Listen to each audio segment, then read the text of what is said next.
Saturday, June 12th. Good morning. I'm Deborah Ryder. Right now in Ottawa, mix of sun and clouds at 21 degrees. In Smiths Falls, it's 20 degrees.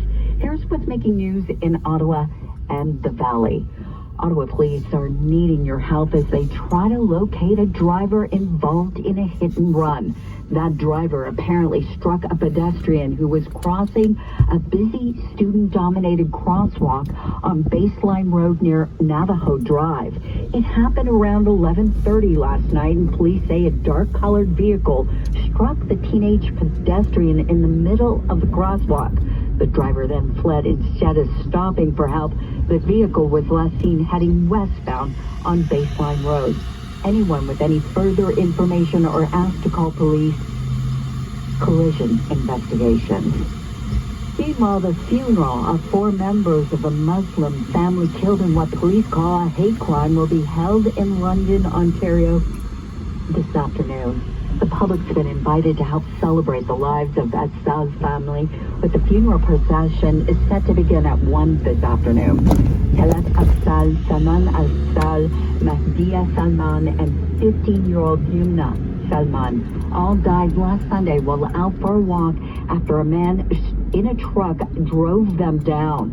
Police say they're calling it a premeditated attack because they were Muslim, and the family will be buried at the Islamic Cemetery of London in a private ceremony afterwards. The head of the United Nations says countries producing vaccines need to form an emergency task force to coordinate an effective response to COVID-19. In an address to the G7 summit, Antonio Guterres says wealthy and developing nations need to work together to fight the virus and end the pandemic. We need to recognize that we are at war with a virus that is very dangerous, that is causing tremendous suffering and destroying many of the perspectives of progress in the global economy. Without a global effort, Guterres says the virus could spread like wildfire in much of the developing world. Hundreds of servicemen and women have assembled on the grounds of Windsor Castle for a military parade to honor the Queen today. In time-honored tradition, taking off the trimming of the color display, then we're off.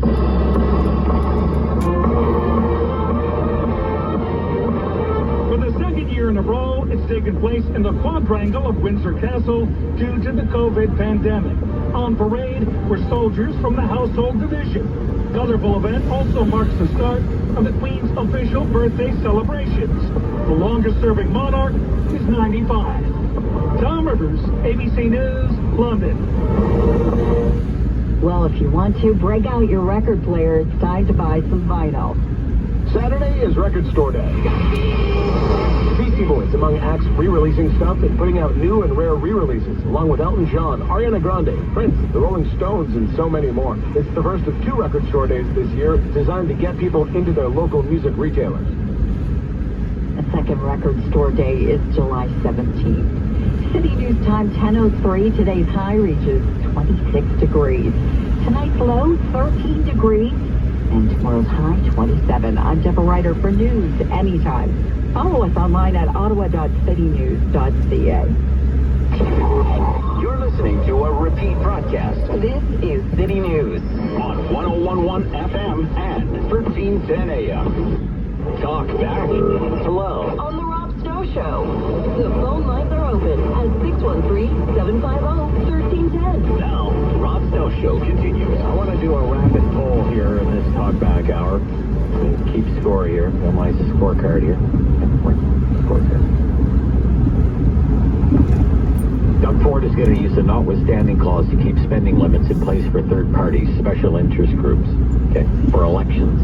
Of course, a judge said those limits that were imposed by the Ford government, unconstitutional. You can't do that, Mr. Premier. It's unconstitutional. It's a violation of charter rights.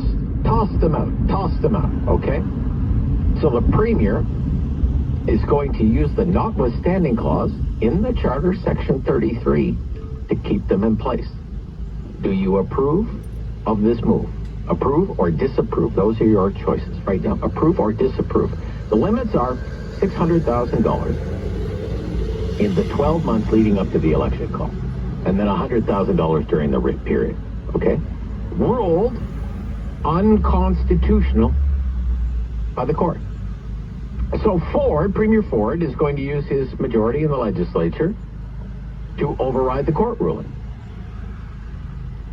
Approve or disapprove? Approve or disapprove? We had Duff Conacher on from Democracy Watch said it's the move of a dictator. It's dictatorial. Okay. So I want to know, we have, what do we have? 3 phone lines available, 750-1310, 750-1310, 750-1310. This is heavy-duty stuff, folks. This goes to the heart of the democratic process, okay? I also want to ask you, because I'm kind of a wonk for this kind of stuff, should we have a notwithstanding clause at all in the Charter of Rights and Freedoms? And for the uninitiated, just ask yourself, can you really call yourself free?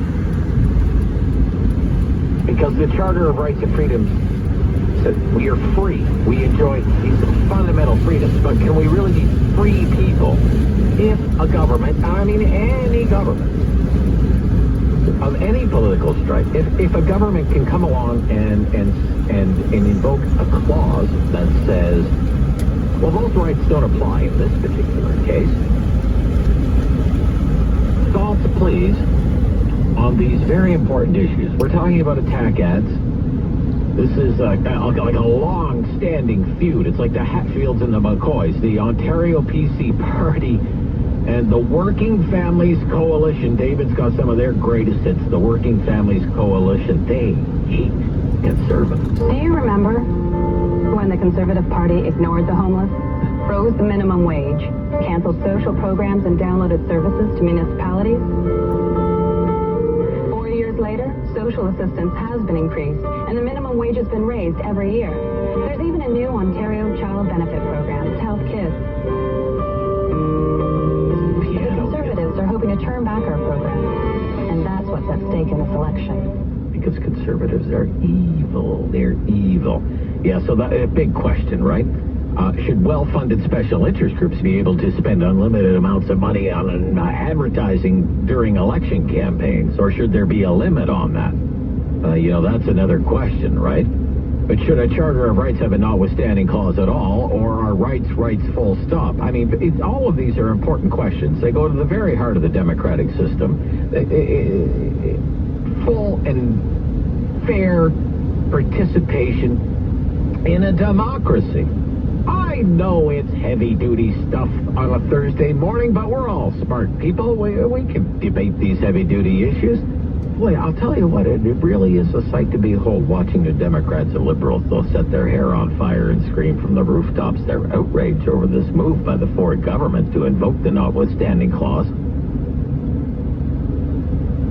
over limits on spending by these so-called third parties. I hate that term, third parties. Let's call them what they are. They are well-funded, deep-pocketed special interest groups. We could call them super PACs. Here we don't call them super PACs, we call them third parties. This is not a new debate in this country. It's just the latest debate about this issue in this country. It has a long and glorious history, the whole issue of spending by special interest groups, deep-pocketed special interest groups, like unions, like big business, like the billionaire class. They're all well-funded, right? But should they be able to spend basically unlimited amounts of money on television ads, on radio ads, on newspaper ads, on social media advertising to try and influence the outcome of an election? Now, I have friends who are more of a libertarian bent than I am, and they say, sure. And you know what? They make a compelling argument. That there's no doubt. It's a compelling argument. Look, do we have the right to free expression in this country or not? Is free expression protected by the Charter or not? Yes, it is. Yes, it is. So surely, this is how their argument goes. Surely then, individuals, groups of like-minded individuals should be allowed to spend whatever they want to spend to their heart's content on advertising to try and get a preferred candidate or a preferred party elected during an election campaign. Like I said, very compelling argument. It is the argument that Stephen Harper made before he was prime minister, born out of his days as the leader of a special interest group, the National Citizens Coalition. Court case that began in Alberta that ended up all the way in the Supreme Court of Canada that ultimately ruled against Stephen Harper.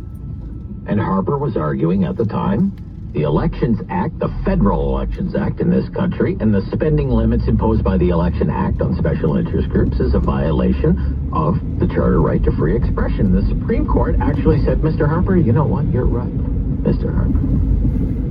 But it is a justified limit on free expression because it goes to fairness of the electoral process. And I don't want to get all too wonky here, but we have to have a handle on the history of the issue. The Supreme Court said in 2004, in Harper v. Canada, sure, everyone has the right to free expression, no doubt about that, but the bigger issue is about a free and fair election. And in the interest of a free and fair election, in Canada, we can't have the ability of the wealthy and well-financed special interest groups, like Big Labour, to spend to their heart's content and sway the outcome of an election because they would have an unfair advantage because they have millions of dollars in advertising budgets. And it was a split decision, 6-3, but Harper still lost. So at the federal level, that's why we have these very strict spending limits on the amount of money that a third-party special interest group can spend. That wasn't the case in Ontario for the longest time. It slowly changed. Kathleen Wynne brought in some restrictions that were kept by Doug Ford and then expanded by Doug Ford, but maybe a bit too far, according to the court, which tossed it all out this week. Now, Doug is going to use the notwithstanding clause, Premier Doug Ford. Approve or disapprove of that? What do you think? Let's get her going here. Brian.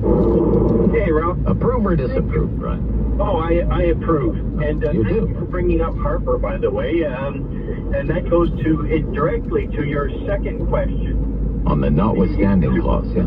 Yeah, the Supreme Court ruling was how many angels can dance on the head of a pin. And that notwithstanding clause was brought in to put limits on judicial activism, which is rampant in this country. It's beyond terrible. Well, there was a concern among premiers at the time that without a notwithstanding clause, courts would have too much power. That's correct. Right. And Okay. that's proven to be accurate.